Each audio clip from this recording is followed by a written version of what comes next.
Ngayon, pag-aaralan natin ang kronolohiya ng aklat ng Ezekiel. Kronolohiya, ibig sabihin ay pag-aaralan natin ang tungkol sa sistema ng kalendaryo. At ang ilan sa mga ito ay maaaring pag-uulit lamang at ang ilan sa inyo ay maaaring alam na. Pero para sa karamihan, ito ay isang bagay na nakakalito. Kaya sana, sa pamamagitan ng pag-aayal na ito, mas maging malinaw tayo ng kaunti. Basahin muna natin ang Ezekiel 33, mga versikulo 21 at 22. Nagawa namin ng Ezekiel 33, 21, 21 at 22. Ngayon, ng ikalabindalawang taon ng aming pagkatapon, ng ikalabinlimang araw ng ikasampul buwan, lumapit sa akin ang mga takas mula sa Jerusalem na nagsasabi, ang lungsod ay nasakop na. Ngayon, ang kamay ng Panginoon ay sumaakin ng gabing iyon, bago dumating ang mga takas. At ibinuka niya ang aking bibig nang dumating sila sa aking kinaumagahan, kaya't ang aking bibig ay nabuksan at hindi na ako napigilang magsalita. Tandaan, si Ezekiel ay natahimik ng ilang panahon, at ito ay tumutukoy sa panahon sa ikalabing-dalawang taon ng ating pagkatapon. Nung ikalima ng ikasampung buwan, lumapit sa akin ang mga takas mula sa Jerusalem at sinabing, nasakop na ang lungsod. Isa ito sa mga talatang ito na mayroong mahalagang pahiwatig sa pagkalkula ng mga taon sa aklat ng Ezekiel. Pero bago yan, pag-isipan muna natin ang kahalagahan kung bakit kailangan nating pag-aralan ang mga taon at numerong ito. Una sa lahat, sa Deuteronomio 32, talata 7, na siyang pangunahing sipi para sa serye ng kasaysayan ng Memphis, sinasabi nito, alalahanin mo ang mga araw noong unang panahon, isaalang-alang mo ang mga taon ng lahat ng lahi.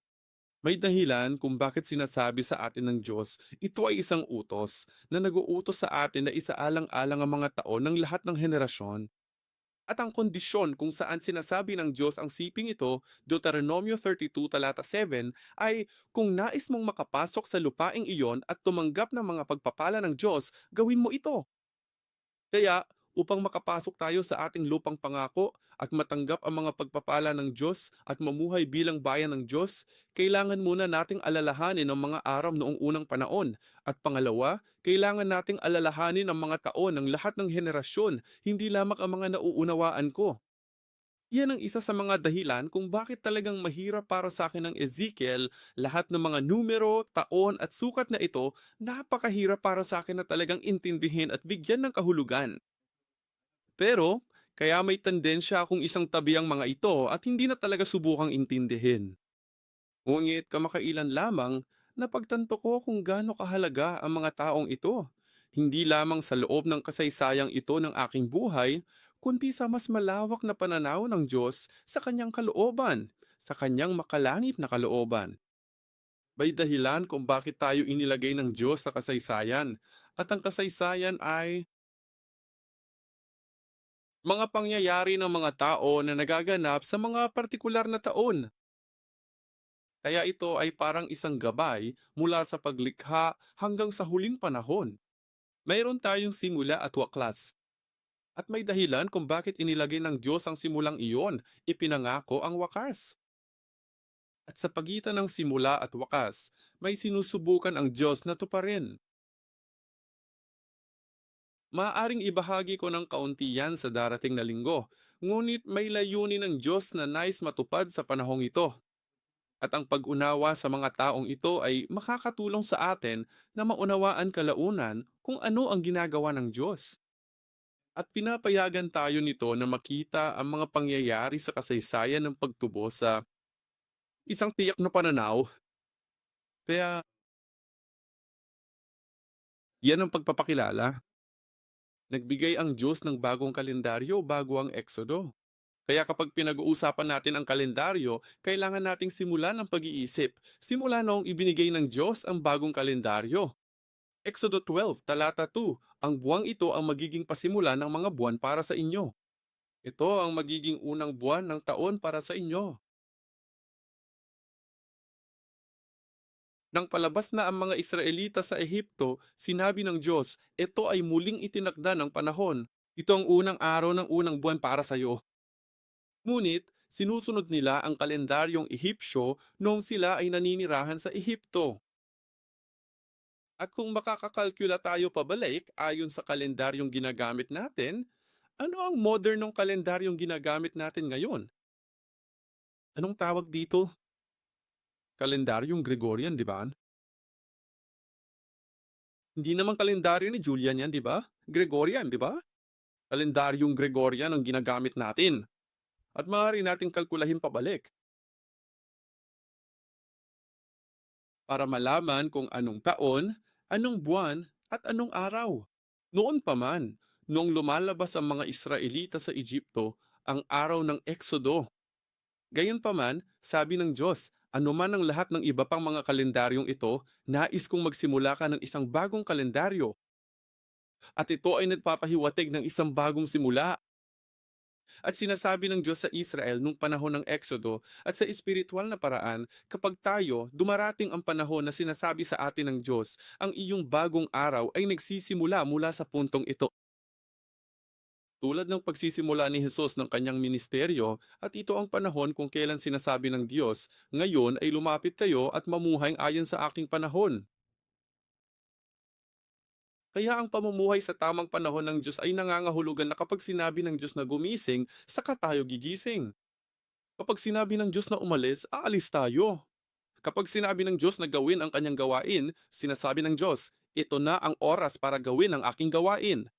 Gaya ng sinabi ni Jesus sa Juan Kabanata Siyam, habang ako'y nasa sanlibutan ito, ay araw pa. Pero nung narito si Jesus sa mundong ito, may gabi, araw, gabi at iba pa, tama ba? Ngunit sabi ni Jesus, kapag ako'y nasa mundong ito, araw na. Ibig sabihin, sinusundan mo ang aking timeline, ang aking timing, ibig sabihin, mamuhay ayon sa aking salita at sundin ang aking mga tagubilin. Kaya ang mga nabubuhay ayon sa tiyempo ng Diyos, ayon sa kalendaryo ng Diyos, ang siyang itinuturing na bayan ng Diyos. Dalangin at binababasbasan ko kayo sa pangalan ng Panginoon nating Diyos. Bawat isa sa atin ay nasa kalendaryo na ng Diyos sa tamang panahon ng Diyos. Amen. Kaya kapag sinabi ng Diyos, gusto kong gawin mo ito, minsan sinasabi natin, hindi Diyos, maling timing, dahil sa ngayon ay wala akong oras. Hindi pa ngayon ang tamang panahon para sa akin. Ibig sabihin, nabubuhay pa rin ako sa aking panahon, sa aking kalendaryo. Kaya pag-isipan natin ang mga katangian ng bagong kalendaryo. Una, ayon sa kalendaryong kanluranin na siyang lumalagong kalendaryo na ating pinag-uusapan, ang araw na ito ay Abril Siyam, ikasyam ng Abril noong 1446 BC. Mulit ipinahayag ng Diyos na ang araw na ito ang magiging unang araw ng buwan, ang unang araw ng unang buwan. Para maalala mo, Abril 9 noon, ayon sa ating kalendaryo kung babalikan natin. At pangalawa, ang bagong kalendaryo ay gumamit ng kalendaryong lunar na mayroong 354 na araw sa isang taon.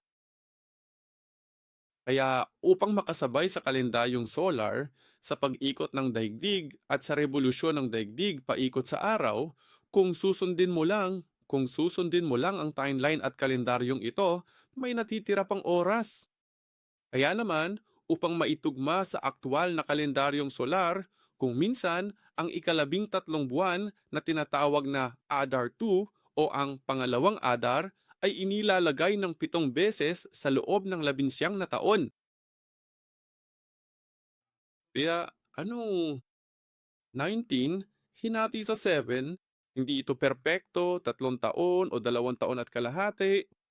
Kaya mayroon silang kani-kanilang mga patakaran at paraan ng paglalagay ng taon ng Adar kung kailan ito akma. Sige, kaya sa loob ng 11 na taon, ipinasok nila ang Adar, ang pangalawang Adar. Ang Adar ay ang ikalabing-dalawang buwan. Sige, pangalawa, si Adar, 7 beses sa loob ng 11 na taon.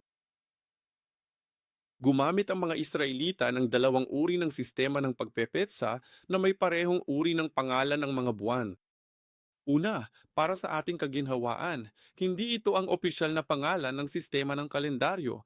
Mulit para sa ating kaginhawaan, tatawagin natin itong kalendaryong Nisan o mga taon ng Nisan. Dahil ang sistemang ito ay nagsisimula sa buwan ng Nisan, na siyang unang buwan sa kalendaryong Hudyo, at nagsisimula ito sa unang araw ng unang buwan na siyang Nisan hanggang sa huling araw ng Adar na siyang ikalabindalawang buwan. Kaya ito ang kalendaryong pangreligiyon at ito ang kalendaryong ibinigay ng Diyos bilang isang bagong kalendaryo sa Exodo Kabanatang 12. Ang susunod ay ang kalendaryo ng taong Tishri o kalendaryong Tishri. Isang taon din pa na, nagsisimula na. At para sa atin na gumagamit ng lunar calendar at kaka-Chinese New Year lang natin, di ba? Palagi akong nagrereklamo. Parang biro lang siguro, hindi naman ganun kaseryoso. Pero lagi akong nagrereklamo na 2 bagong taon ang nararanasan ko sa isang taon. Para sa maraming tao, lalo na para sa mga kanluranin, hindi ito gaanong makatuwiran. Meron kang Enero 1 bilang araw ng bagong taon at pagkatapos ay meron ka, ayon sa kalendaryong lunar, meron kang Lunar New Year o Chinese New Year. Katulad nito, medyo magkapareho, ngunit ang taong Tishri ay iba. Sinusunod mo ang parehong kalendaryo, ngunit pagkatapos ay ibang sistema. Ang simula ng ikapitong buwan, na siyang buwan ng Tishri, hanggang sa ika-6 na buwan sa susunod na taon ay isang siklo lamang. Kaya kahit ngayon, maraming mga Hudyo o kulturang Hudyo ang sumusunod sa parehong sistema. Ang ilang mga bagay ay kinukwenta o itinutuos nila gamit ang kalendaryong Tishri, ang ilang mga bagay ay binibilang nila gamit ang kalendaryong Nisan. Ang kalendaryong Nisan ay itinuturing na kalendaryong pangrelihiyon. Ang kalendaryong Tishri naman ay itinuturing na kalendaryong sibil. Dahil kung pamilyar ka sa kalendaryong lunar, mas naangangkop ito sa mga panahon ng pagsasaka. Kaya ang ilan sa ating mga pista opisyal, Lunar New Year, Chinese New Year, at Autumn, ano ang tawag dito? Piyesta ng Taglagas. Pista ng Taglagas? Iyon ay sa bandang panahon ng pag-aani. Kaya ang bagong taon ng mga Tsino ay nasa bandang simula ng panahon ng paghahasik. At ang pista ng Taglagas ay nasa paligid ng ang panahon ng pag-aani. At katulad din, ang kalendaryong Tishri na ito ay sumusunod sa panahon ng pagsasaka, panahon ng pagsasaka ng mga Israelita. At dahil mas akma ito sa kanilang pamumuhay, ito ay tinatawag na kalendaryong Silfo. Kaya ating suriin ang mga pangalan ng mga buwan. Ang 12 pangalan, 12 buwan sa bagong kalendaryo, sa kalendaryong Hudyo. Ang unang buwan, Nisan, o pangalan ng mga Kanaanita ay Abim. Ayon sa kalendaryong Gregorian, ito ay pabago-bago, tulad ng kalendaryong lunar na pamilyar tayo ngayon. Ito ay nagbabago-bago mula Marso hanggang Abril. Sa Ebreyo, ang Nisan ay nangangahulugang kanilang paglipad na sumasalamin sa pag-alis na nagaganap sa buwang ito. At ang pangalang Kaananita ay Abib na siyang tinutukoy natin, mga sariwa at batang taon ng Sebada, dahil ito ang panahon kung kailan nila sinimulan ang bardi, ang paghahasik ng Sebada, na nagpapahiwatig ng simula ng panahon ng pag-aani ng bardi. At sa Biblia, makikita natin ang pagbanggit sa buwan ng Nisan sa Esther 3.7 at Exodo 13.4. Sa araw na ito, sa buwan ng Abib, ginamit ang salitang ito. Ang ikalawang buwan ay Yar o Ziv. Ang Yaar o Siv ay ang pangalang Kanaanita at ito ay nahuhulog sa ating kalendaryo sa buwan ng Abril o Mayo. Sa Hebreyo, ang year ay nangangahulugang bukas at ang pangalan nito sa Kanaan na Ziv ay nangangahulugang ningning, buwan ng mga bulaklak. Binabanggit sa 1 Hari 6, talata 1, ang pangalang Ziv, buwan ng Ziv. At ang ikatlong buwan ay Siwan. Hindi nito talaga ipinapakita ng maayos ang mga letrang Hebreyo, ngunit kung saan karaniwan nating sinasabing Sivan, ang Vav naman ang bigkas para sa Vav. At ang VAB na ito ay orihinal na may tunog na W, lalo na noong panahon ng Biblia. Ito ay merong itong, kaya ito ay hindi ito si Vav, ito ay vow, panata. Narinig mo ang panatang sunod-sunod o Vav sunod-sunod. Pareho lang ang letra pero ito ay panata o V. Nung panahon ng Biblia, mayroon silang tunog na W, kaya C1 at sa halip na C1. Sa parehong paraan, ayos lang. Pero sa panahon ngayon, kadalasan ang VAV ay binibigkas na parang V o VO. Ang Esther Kabanata 8 Talata Siyam ay nagsasalita tungkol sa ikatlong buwan na siyang buwan ni Simon. Ang ikaapat na buwan ay Tammuz na papatak sa Hunyo o Hulyo. Sa Hebreo, ang Tammuz ay nangangahulugang usbong ng buhay. Ikalimang buwan medyo bumilis, Avenue, na ang ibig sabihin ay ama. Nangangahulugan din ito ng pagbasa, ngunit kadalasan ay hindi ginagamit. Ang ika-6 na buwan ay Elul na tumatama sa Agosto at Setyembre. Sa Hebreo, ang Elu ay nangangahulugang kawalan, walang halaga. Binabanggit sa Kabanata 6, Talata 5 ang buwan ng ikapito, isa. Ang Tishri o Ethanim sa pangalang Canadian ay Ethanim ay tumatagas tuwing Setyembre o Oktobre. Sa Ebreyo, ang Tishri ay nangangahulugang una o handog. Pangalan yon ng Canada. Ang ibig sabihin ng Akinay ay walang humpay at may palayaw na isang buwan ng ilog na walang hanggan. Alam mo, kung alam mo, Latin ba ito o may mga ugat mula sa Griego o Latin? Sa tingin ko, napapakda. Alam mo na, kapag pinag-uusapan mo ang isang anggulo na may tatlong anggulo, ito ay tatsulok at parehaba. Ano ang isang anyo na may limang anggulo? Ang pent ay nangangahulugang lima, tulad ng Pentecost, at anim na anggulo na heksagono. Tama ba? Ito ay septagon na may pitong anggulo. Tama? Setyembre, nangangahulugang pito, bagamat sa ating kalendaryo, ang ikasiyam na buwan ay dapat na pito. At mayroon din itong impluensya ng mga Hudyo dito. Ang ikapitong buwan ay tinatawag na Setyembre. Kaya ang ikapitong buwan ay Tishri, Isahari 8, versikulo 2, ang buwan ng Etanim na siyang ikapitong buwan. At ang ikawalong buwan ay Marches 1 o Toro na hindi maaarong kumain ng karne, Oktobre o Nobyembre. Ang okultasyon ay Oktubre, nakatumbas ng ikawalo sa Ingles. Nobyembre ay kasi yun. Sa Hebreo, ang Marsa ay may salitang saya na nangangahulugang ikawalong buwan. Ang pangalang kanano yun nito, Nabot, ay nangangahulugang pagdami o paggawa. May palayaw na buwan ng pag-ulan. Ang 1 Hari 6, versikulo 38 ay nagsasalita tungkol sa templo ni Solomon. Sa buwan ng Bul, na siyang ikawalong buwan, ikasiyam na buwan, Kislev, Nobyembre o Disyembre. Sa Hebreo, ang Kislev ay nangangahulugang kanyang tiwala.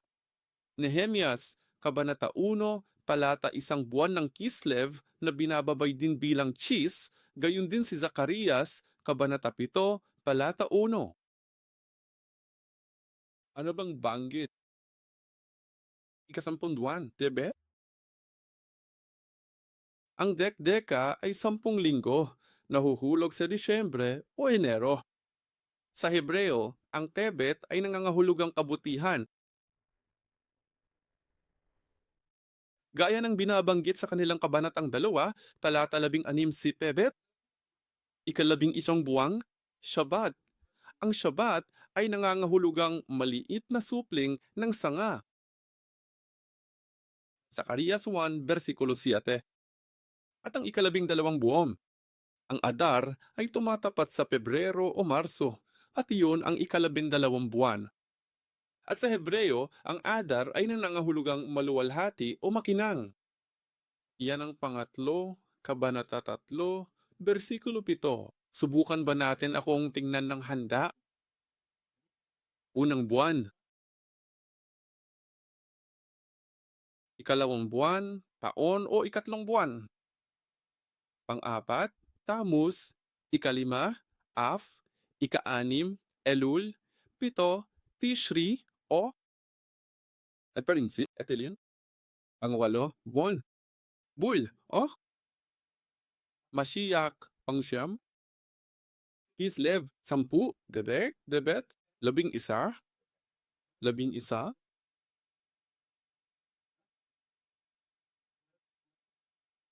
Sabat, Saba, 12, Ada. May nakaligtaan ba tayo? Mabuti. Sige, mabuti. Paraan ng pagpipetsa sa aklat ng Ezekiel. Natutunan natin sa ngayon, lalo na sa seryang History of Redemption, Aklat 4 at 5, na pinag-uusapan nila ang mga taon ng mga hari. At karamihan sa kronolohiya ng hari, mga taon ng mga hari, ay kinakalkula sa mga buwang nakabatay sa Tishri.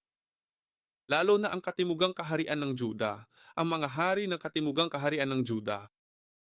Pero hindi ko naman dapat ibigay sa iyo ang sagot dito. Pero kinakalkula ni Ezekiel batay sa mga taong nisan, kaya nakakalito ito. Minsan, kung kakalkulahin mo ang mga taong ito ayon sa Tishri, dahil sanay na tayo sa mga buwan ng Tishri, hindi ito makatuwiran sa Ezekiel. Kaya sa ikalimang aklat, sa totoo lang, sa isa sa mga talababa, sa palagay ko ay nasa talababa bilang 44. Binanggit talaga iyon ng may akda ng ulat. Gumagamit ang EZTO ng mga metrong Nisan, mga metrong nakabase sa Nisan. Susuriin at patututunayan natin yan ngayon. At malaking hamon yan para sa akin, para maintindihan natin. Si Propeta Ezekiel ay dinala sa Babylonia noong ikasampung araw ng unang buwan noong 577 before Christ na siyang pangalawang pagpapatapon. At ito ang natuklasan namin ayon sa kalendaryong batay sa Tishri. Kaya ang ikasampung araw ng unang buwan noong 577 before Christ ay dapat na Tishri. Okay? Hindi mo naman kailangang intindihin ang lahat. Tanggapin mo na lang ha. Tandaan mo lang. Kaya sinasabi sa atin ng 2 Kronika 36, versikulo 10, sa pagpasok ng taon, sa ikalimang aklat,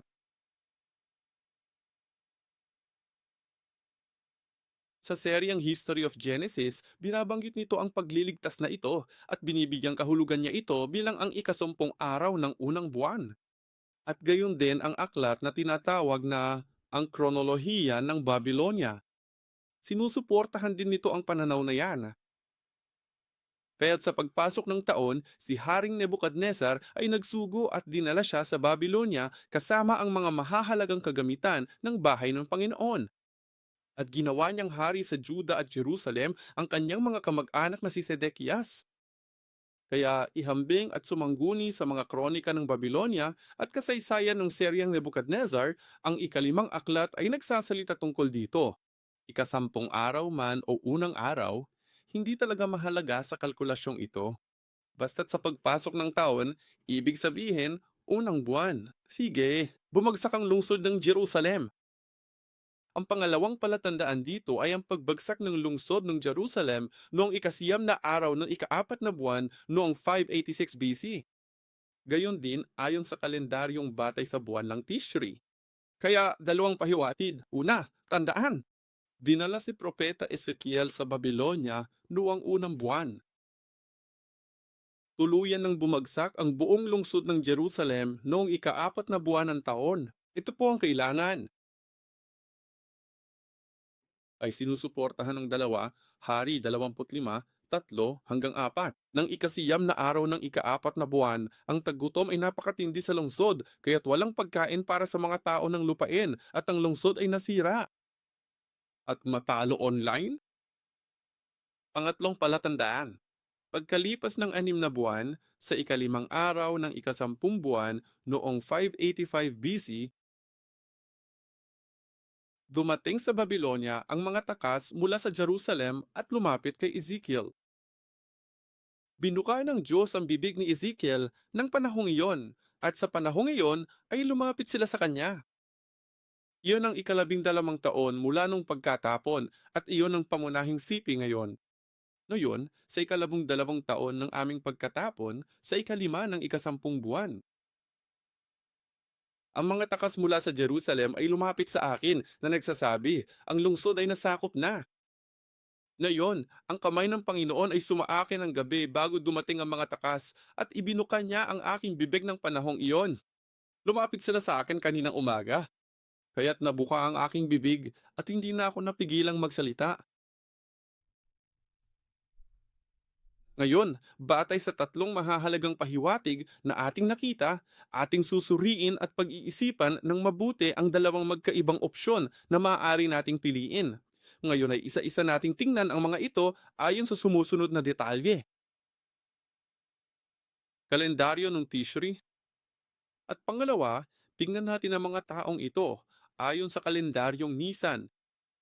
Kaya nalaman namin o sinasabi sa amin ng Biblia na si Ezekiel ay dinala sa Babylonia. 597 BC, unang buwan. Kaya narito na ang 597. Nakikita mo ba itong maliwanag na dilaw na marka na naririto sa ating harapan? Sa tingin mo ba ay ito na ang tamang daan palabas sa lugang na ito? Pakisuyang tingnan mo ng mabuti rito ang numerong 597 at maaari mo bang sabihin sa akin kung saang partikular na buwan ba ito kabilang? Ang unang buwan sa unang buwan? Kaya 5, kahit ano, na 5 por 7, ayon sa kasaysayan, ay narito na at ang unang buwan ay naroon na. Okay? 5 beses ulit, 597 unang buwan. At magpapatuloy yan hanggang sa linyang ito. Okay? Miyon. Ang Nisan ang kalendaryong unang nagsisimula. Kaya ang taon sa UH ay 10H. Ang 597 ayon sa kalendaryo ng Nisan ang unang nagsimula. At kalaunan sa ikapitong buwan, nagsisimula ang 597 sa tissue. Okay? At kaya, ayon sa 597, ang unang buwan ayon sa tissue calendar sa Nisan calendar ay talagang anong taon? 596, hindi 597. Pareho lang naman ng oras. Hindi naman pwedeng kunin ito sa dalawang magkaibang oras, di ba? Pareho lang ang panahon, pero iba ang sistema ng kalendaryo. Kaya iba ang pagkalkula. Ayon sa kalendaryong Nisan, 596 na. Ayon sa kalendaryong Tishri, 597 pa rin ito. Naintindihan? Sige, ngayon isipin natin ang pagkawasak ng templo na 586 ayon sa kalendaryong Tishri nung ika-4 na buwan. At iyon ay 586 sa kalendaryong Tishri ngunit 585 sa kalendaryong Nisan. At maya-maya ay dumating sila at sinabi, iniulat kay Ezifim at iyon ang buwang iyon.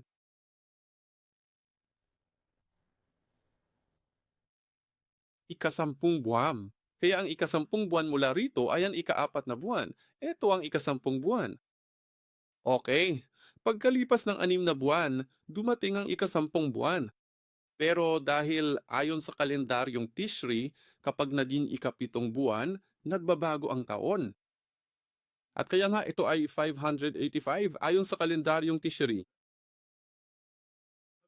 Ngunit ayon sa kalendaryong Nisan, ang taon ay nagsisimula sa 585 dito at nagtatapos dito.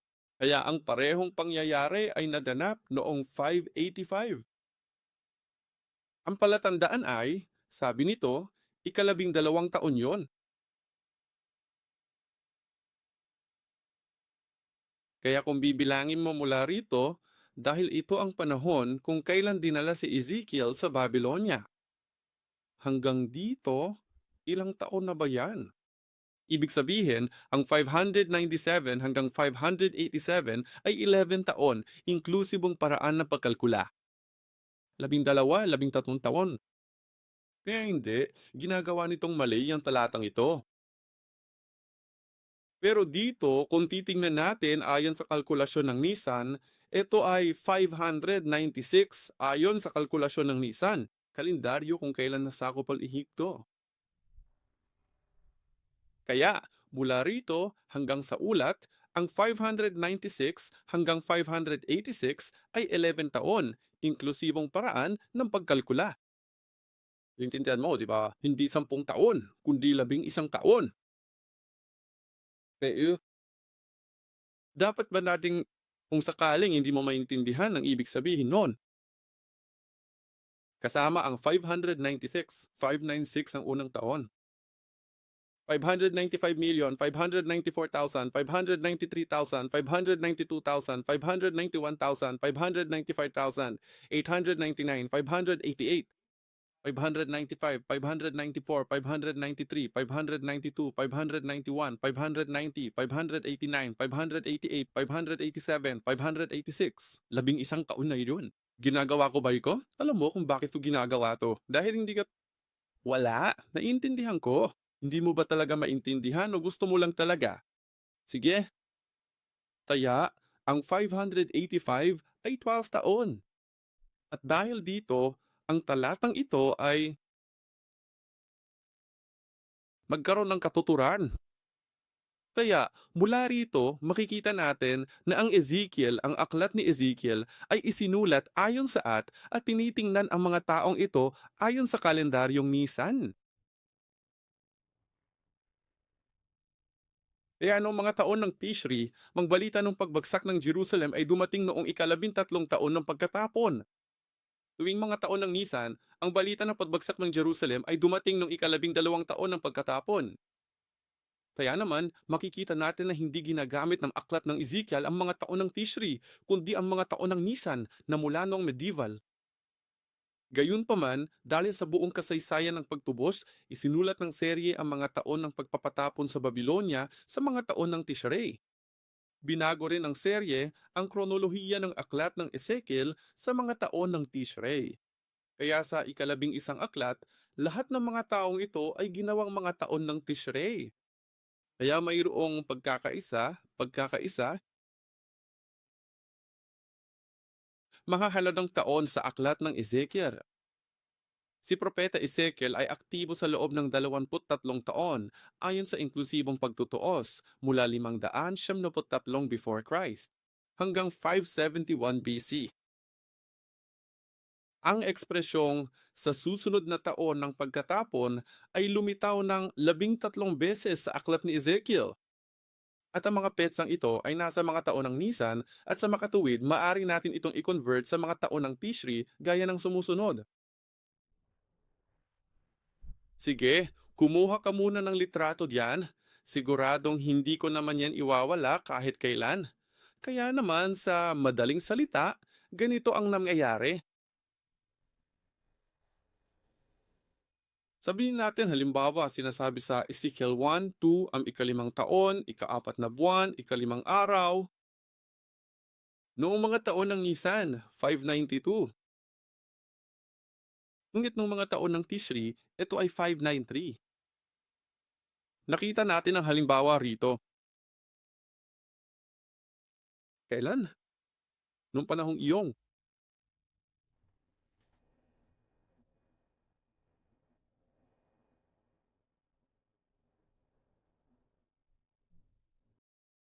Nung ito ay 577, simula sa buwang ito hanggang sa kasalukuyang buwan na ito. Parehong taon yon. Ito ay nasa parehong taon, parehong 597. Kaya mula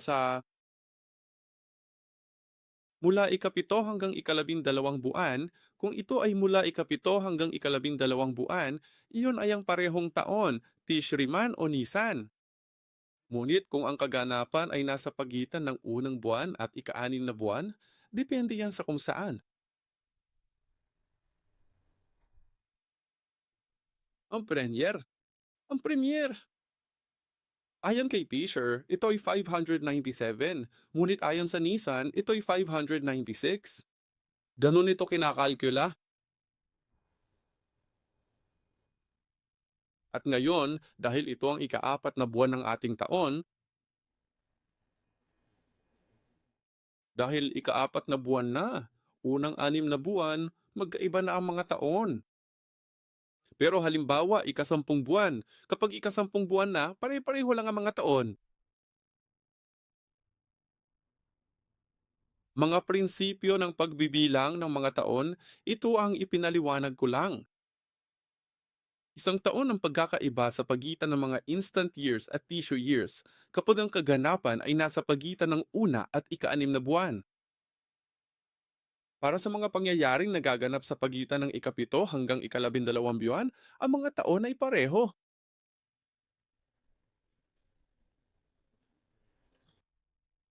Ulitin namin ito. Ayos lang, hindi mo kailangang gumiyak.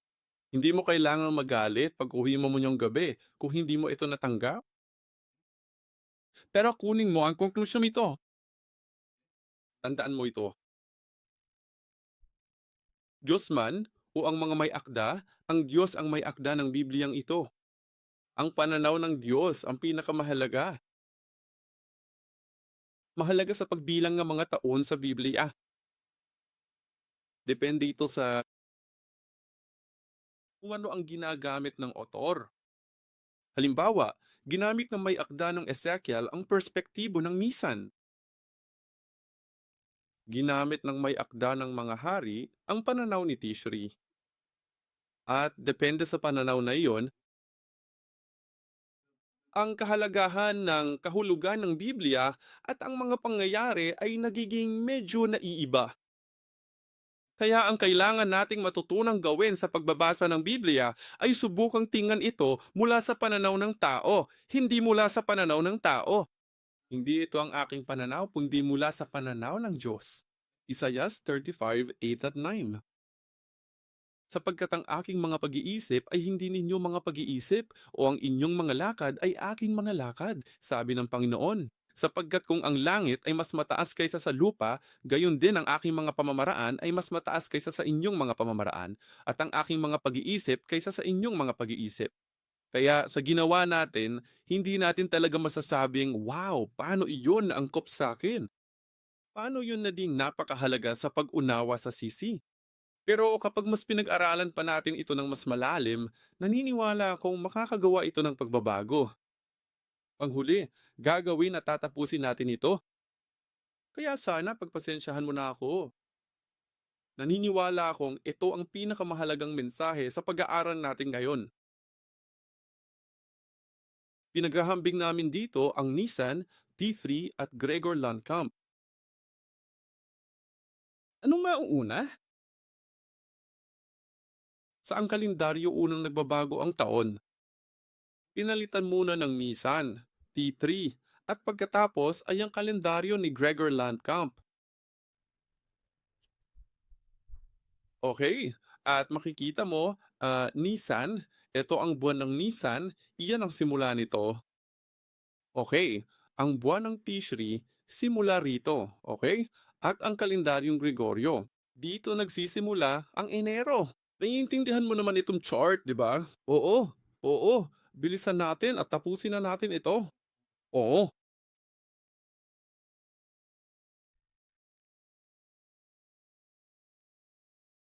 kaya naman, ano nga ba talagang nangyayari dito sa lugar na ito? Ang tanong ay, kailan ang Eksodo? Sa ngayon, dahil hindi pa natin masyadong naiintindihan ang mga pagkakaiba ng libro at ito ay komplikado, hindi talaga detalyadong ipinaliwanag ito ng author ng seryeng History of Legends. Mga pang second ito sa Book 5. At ang Aklat 6, Aklat 7, Aklat 8, hindi naman talaga. Pero dito sa Aklat 11, mas nilinaw niya ito. Matagal na nating sinasabi na kailan nangyari ang Exodo? Kailan ang Exodo? Ibigay mo sa akin ang buong petsa. 1446? BC 950. Ang petsa? Anong buwan? Anong araw? Naku, kamangha-mangha. Unang buwan, ika-15 aram. Ika-15 araw ba? Ngayon, sa tingin ko ay nakapagkomento na ako sa isa sa mga guro namin sa Bible Academy dati. Huwag paghaluin ang dalawang petsang yan dahil ang Nisan 15 ay kalendaryong Hudyo, 1446 BC, ay kalendaryong Gregorian. At akala ko tama ako nung sinabi ko yun. At pagkatapos ay tinanong ng guro ng VA na yon si Pastor Philip o iba pang mga taong may mas mataas na otoridad at sinabing, mali ako o ayos lang na gawin iyon. At ngayon, narito ang paliwanag. Sa wakas, pagkatapos ng mga taon, ma'am, hindi ko talaga naintindihan. Bakit ba nating pinag-uusapan ng petsa? Bakit natin hinahalo ang mga taong Gregorian at pagkatapos ay idinadagdag pa rito ang Dusan 15? Yeah. Ang mangyayari rito ay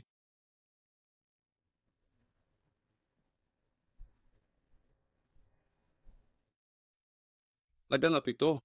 Nung Nisan, ikalabinima. Sa taon, para sa kaginhawaan, isinulat namin ang 1446 sa lahat ng tatlo dahil ayon sa kalendaryong Gregorian, iyon ay 1446. Okay? 1446 BC. Kaya naman ginagamit natin ng parehong mga taon para sa lahat ng kalendaryong Nisan, Teshri at Gregorian. Pero ngayong Nisan 15th, dito mismo,